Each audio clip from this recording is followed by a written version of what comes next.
अस्सलाम वालेकुम जी। News update में खुशामदीद। मदीद जिस दिन से खान साहब ने असम्बलियाँ तोड़ने का और असम्बलियों से निकलने का फ़ैसला किया है और बाकायदा इसका ऐलान किया है, उस दिन से हमने देखा कि जो पीडीएम है उसमें एक गहरी जो परेशानी है वो नज़र आई है और उसके बाद से उनकी जो मीटिंग्स थी और बयानात थे उनका सिलसिला भी नहीं रुका। और अगर इसके साथ साथ मैं बात करूँ चौधरी परवेज़ इलाही साहब की, तो चौधरी परवेज़ इलाही साहब और जो मुनिस इलाही साहब हैं उनके साहबजादे, इनका मौक़िफ़ तो बिल्कुल वाज़िया है। और अब तक तो यही समझा जा रहा था कि शायद परवेज़ इलाही साहब 1 मिनट भी नहीं लगाएंगे और जिस तरह से उन्होंने बोला था कि जैसे ही खान साहब कहेंगे तो मैं उसी वक्त जो पंजाब असम्बली है इसको मैं तोड़ दूंगा। लेकिन अब कुछ ऐसा उन्होंने किया है कि जो जिससे ये लग रहा है कि खान साहब के लिए ये कुछ अच्छे इशारे नहीं हैं।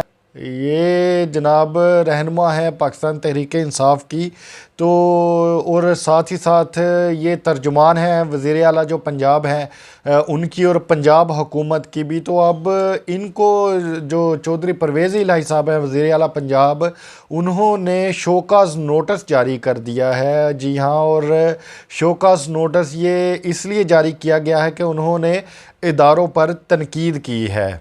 परवेज़ इलाही साहब ने कहा कि आपने इदारों के ख़िलाफ़ बात क्यों की। मुसर्रत साहिबा ने बाजवा साहब पर शदीद तनकीद की है। उन्होंने वाज़िया नाम तो नहीं लिया लेकिन इशारे इनके यही थे। उन्होंने गद्दार का लफ्ज़ इस्तेमाल किया और फिर कहा कि इतनी जो दौलत तुमने लूटी है कि तुम्हारी जो नस्लें हैं वो नहीं बता सकेंगी। इस तरह की बातें उन्होंने की हैं। और परवेज़ इलाही साहब बाजवा साहब की इतनी आप कह लें कि तारीफ़ें कर रहे हैं कि आप हैरान रह जाएंगे। देखें, इस वक्त जो सोशल मीडिया पर ट्रेंड चल रहे हैं जनाब कमर जवेद बाजवा साहब के हवाले से, जिसका ज़िक्र मुसर्रत जमशेद चीमा साहब ने भी किया, और खान साहब ख़ुद इनको तनकीद का निशाना बना रहे हैं और बता रहे हैं कि जो अंदर की बातें हैं वो भी बता रहे हैं कि किस तरह मुझे कहते रहे कि उस्मान बुज़दार को हटा दो। और इस किस्म की जब बातें सामने आ रही हैं तो ऐसे वक्त में परवेज़ इलाही साहब तारीफ़ों के जो पुल हैं वो बांध रहे हैं। तो यहाँ पर सवाल ये पैदा होता है कि क्या वाकई परवेज़ इलाही साहब असम्बलियाँ नहीं तोड़ना चाहते और क्या कोई डबल गेम हो रही है खान साहब के साथ।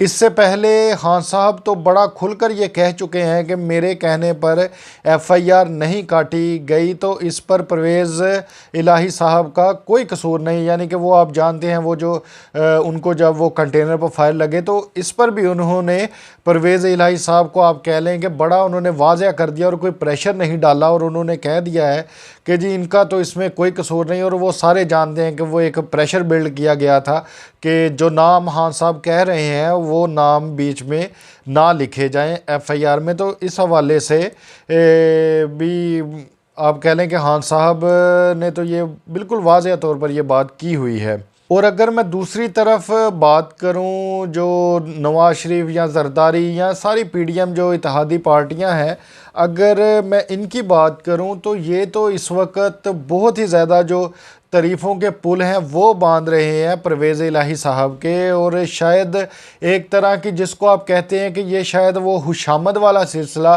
वो शुरू हुआ है। लेकिन अब यहाँ पर चौधरी परवेज़ इलाही साहब को ये सोचना होगा कि उन्हें अब क्या फ़ैसला करना है, क्योंकि इस वक्त जो मुल्क की जो सियासत है ये ऐसे मोड़ पर पहुँच चुकी है कि जहाँ पर परवेज़ इलाही साहब का जो फ़ैसला है वो बहुत ही ज़्यादा अहमियत रखता है। देखें, इससे पहले भी मैं काफ़ी दफ़ा ये ज़िक्र कर चुका हूँ कि जो पार्टी पाकिस्तान तहरीक इंसाफ को छोड़कर गई है उस पार्टी का हाल तो बुरा हुआ है। लेकिन अब यहाँ पर एक तरफ तो ये साफ इन्होंने वाज़िया तौर पर ये बात कर दी हुई है कि जी हम तो असम्बलियाँ तोड़ देंगे जैसे ही खान साहब कहेंगे, और दूसरी तरफ अब इस तरह की बातें। और फिर वहाँ पर भी इनकी जब ये मुलाकात हुई थी, जब ये जनरल जो चेंज कर रहे थे, इसकी कमान जो चेंज हो रही थी, वहाँ पर भी इनको जब पूछा गया राणा सनाउल्लाह साहब की तरफ से तो इन्होंने बड़ा वो एक हल्के से लहजे में ये जवाब दे दिया कि जी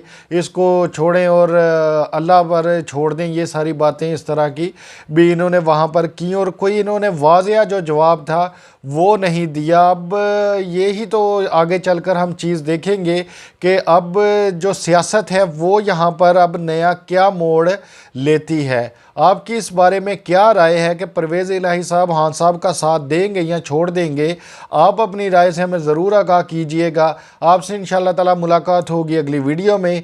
तब तक के लिए अल्लाह हाफिज़।